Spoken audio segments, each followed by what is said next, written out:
I know I said I was coming back at 8, but right now I'm still driving. And I'm with my bro, like my real brother, like my blood brother, like same mother and same father brother. This is Raincheck. It's a phone interview, so you're just gonna have to listen up. I know you don't want to look at me, but I like looking at me because I love myself. I love myself in a good way, not like conceit or anything like that. But we're gonna start talking, just regular talk, regular conversation. I told you it's not really an interview; it's a conversation because we know each other. We really do. That's my brother. He lives in my house. Duh. But what's up, bro? Well, the point of the conversation is just I know you've been interviewing or you've been talking. I'm just trying to see where you at, outside of this conversation is supposed to be between me and you, but you took it live, and I'm cool with that. But it's really just to challenge your mind, just to think outside the box. Because not everything that we see meets the eye. Not everything that meets the eye, is the truth. Yeah. And again, I don't know how your timeline look. A lot of people talking about a lot of stuff is staged, even the stuff in Florida. And I'm just really trying to gauge you as my brother, just to really see where your mind is. Are you looking at this on the surface level, or are you looking at it a little bit deeper? Because how I feel, and it's not that I'm right, but how I feel is there's a deeper issue going on underneath with all of these killings. Again, example one, we had a few months ago where there was a young man with locks. I don't remember his name, but he was missing. Then they found him rolled up in the gym in a mat, and then his organs were missing. So for one, there's a black market to sell black organs. That's a whole nother story. I'm not really going into that, but I'm just using it as an example. So when you blatantly see a black man get killed for speaking his mind or selling CDs, or just they're saying he has a gun, but then you see a white lady she was handcuffed, somehow slipped out of the handcuffs, drove the trooper's car, flipped it upside down, and then all they did was tase her in the midst of her trying to grab his gun and whatnot. But if that was us, they would have shot her just from stealing the car. And there's a disparity, but this isn't a disparity where, oops, these are all coincidences. Okay. Just this particular system that is set up, they do not, in essence, like white people, like DLU or anybody else would say. It's not that all of these people are necessarily, not every cop is bad. It's not about the cop thing, but it's the system which they're in. Because guess what? You have black people with that same mentality of as we would call on the white supremacist side. But again, that's because they've been brainwashed because of the system. It's a global system. So like I said, it was more so a question for you. I threw that in there to kind of allow you to gauge the question. Yeah, no. I get I get where you coming from. You know what I'm saying? But at the same time, like, the reason why I ask some of these questions or whatever is really just I'm trying to learn too. Just how you say you don't know or you don't know everything. Like, I want to learn. I want to know what you know or what you don't. Like, if you don't know something, let's figure it out. You know what I'm saying? So that's kind of like where I'm at with my questions. That's why I'm asking. Like, I know me and you just talk regular, and you ask me like, oh, what do I think about it? And I told you my thoughts about it. It's just I'm confused, and not confused about what's happening or what's going on. I'm confused more so like what in their mind made them think that shooting an unarmed person is right. Like what is it? Like, why? Like, I really want to know why they do it. And some people say it can be racism or whatever, but I still feel like, and maybe I'm far from the answer, but I still feel like it's ignorance. Let me tell you my definition of racism. Hold on. One second. Just gotta make sure I'm at the right.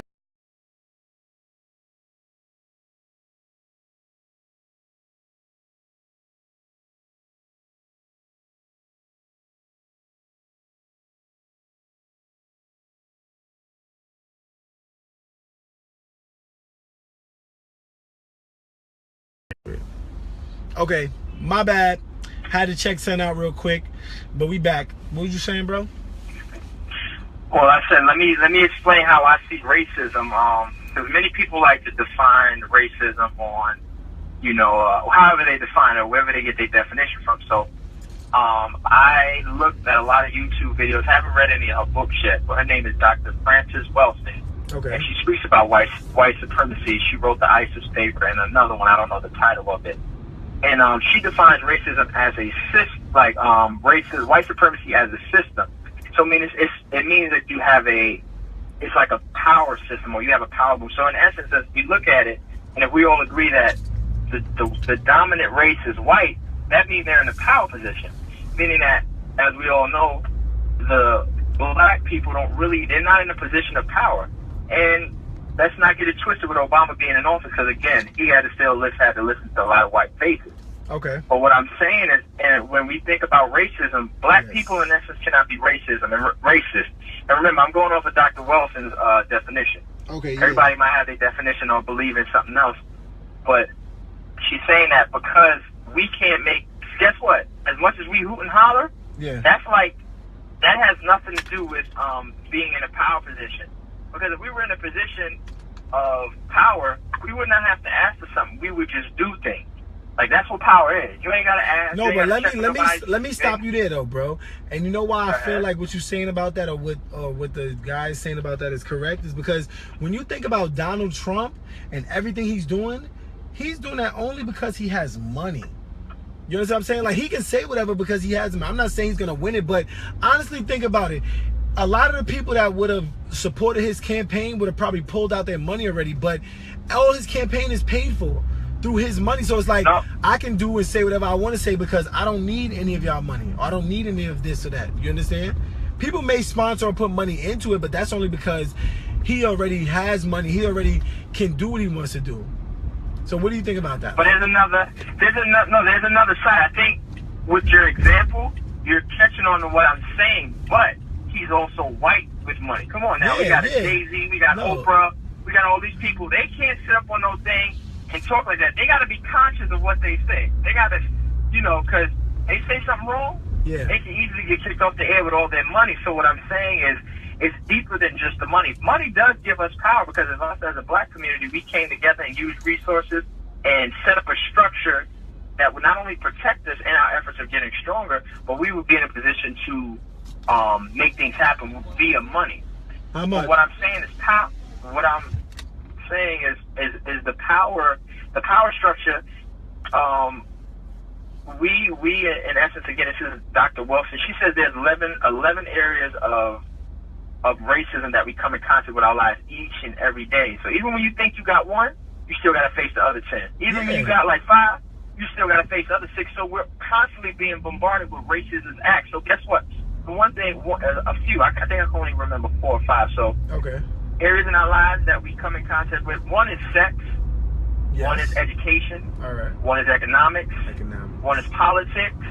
Yes. The other, what is it? It's those right there is like more than enough to, when you honestly think about it, because that right there, like sex, politics, and all those can branch out to be so much thing that just go on a daily basis that can add into the other, 8 that you speak. Oh yeah, and the other one is entertainment. So now, how much entertainment we all watch each day? Yeah. So what she's explaining is that it's been a systematic attack on us as black folks from the beginning since they brought us over here and whatnot. And like you were saying earlier, and you keep asking the question why, and that's always great. We always should be asking why, not always taking everything that we see in front of us, because asking the question why actually allows us to look at things in the psychology behind it. I've learned some of the things I've read and some of the things that I've watched, that you really have to gauge people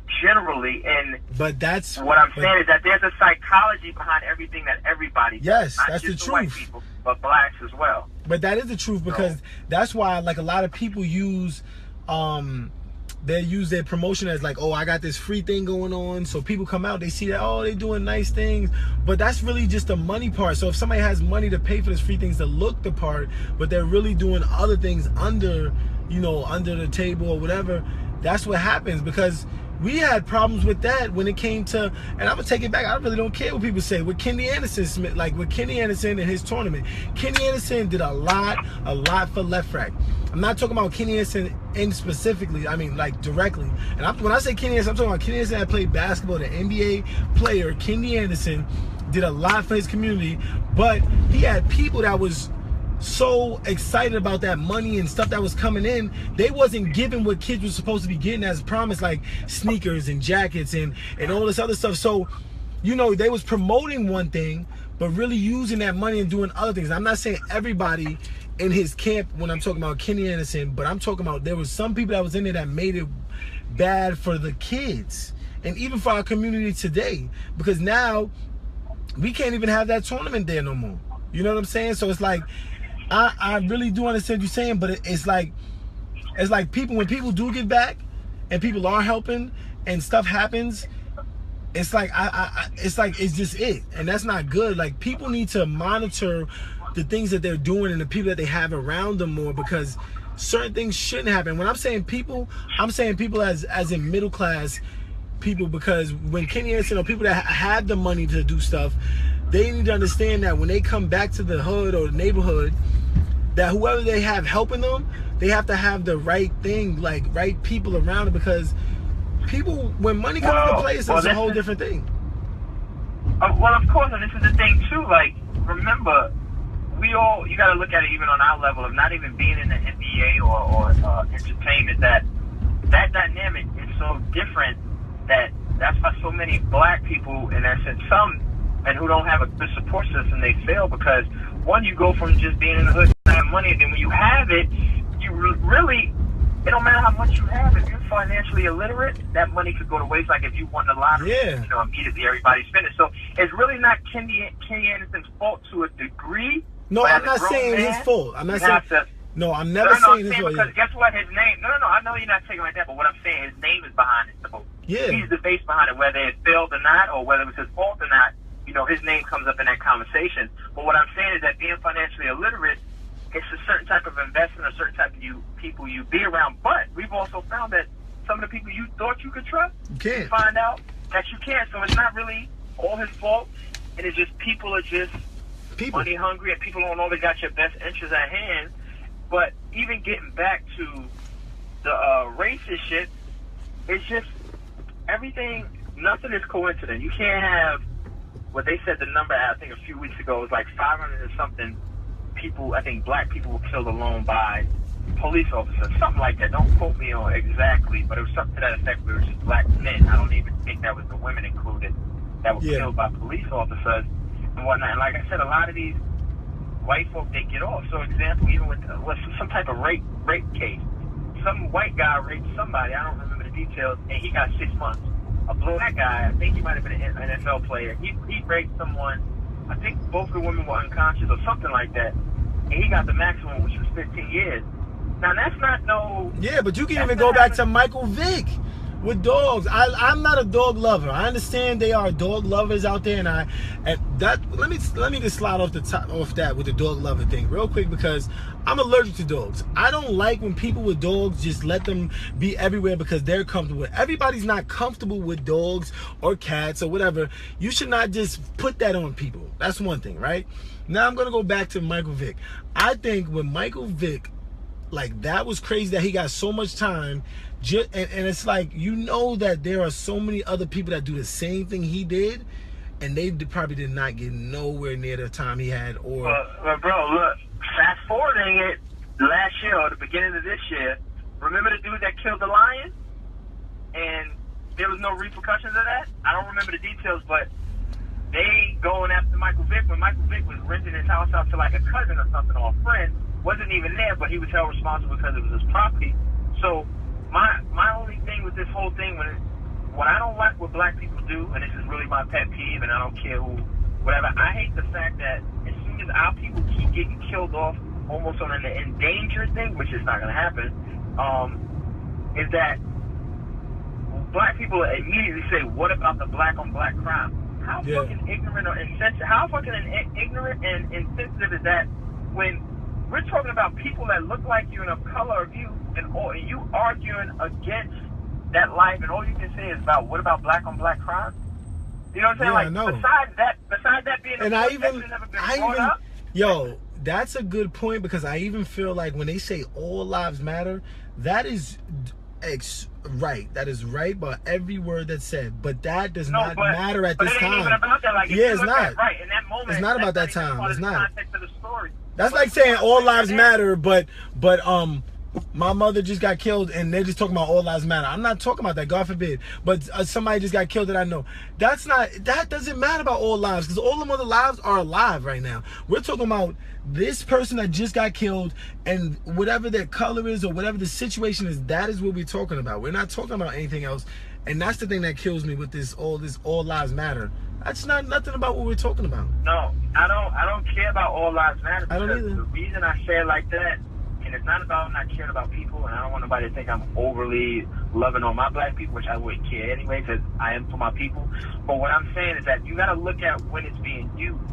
You can't use that. You can't use that when a black person, when we're trying to fight for our rights as black people, and y'all don't have an issue in their communities of white or gays or whatever. Like, y'all have y'all issues, but y'all not being killed off. Y'all, there's not a attack on your people, and if it is, it's like a hate crime. Yeah. And you probably get beat up at the most, or a leg or something might get broke, but you're not losing your life. Now, those are like hate crimes where you still walk away with your life. Your feelings might be hurt, your bones might be broken, nose or something might be bleeding, and you might have a little anger afterwards. But at least you can have those feelings, those emotions. The person's life is taken away, that ain't coming back. You know what I'm saying? Bro, So listen to me, bro. I definitely understand you, and we're gonna have more talks like this, right? You feel me? But you know, I want to send my shout out to you. My brother, he always did support me, and I love him. You know what I'm saying? It's my brother. We got the same last name, same mother, bleed and all that blood, right? But we're gonna get back to this ASAP. But remember, I got another interview coming up right now, so we're gonna give me about 10 minutes or so before we really get into this interview. I'm gonna do a training session from like 8:30 to 9:30. So sometime after 9:30, I'll be available. All right, that's cool. You know, we always live. And we live. Hey, we live. Okay. And we live. Hey, we live. But we hey, almost got an accident. But yo, I love you, bro. You know what I'm saying? Love you too, man. Black power. All right. White power.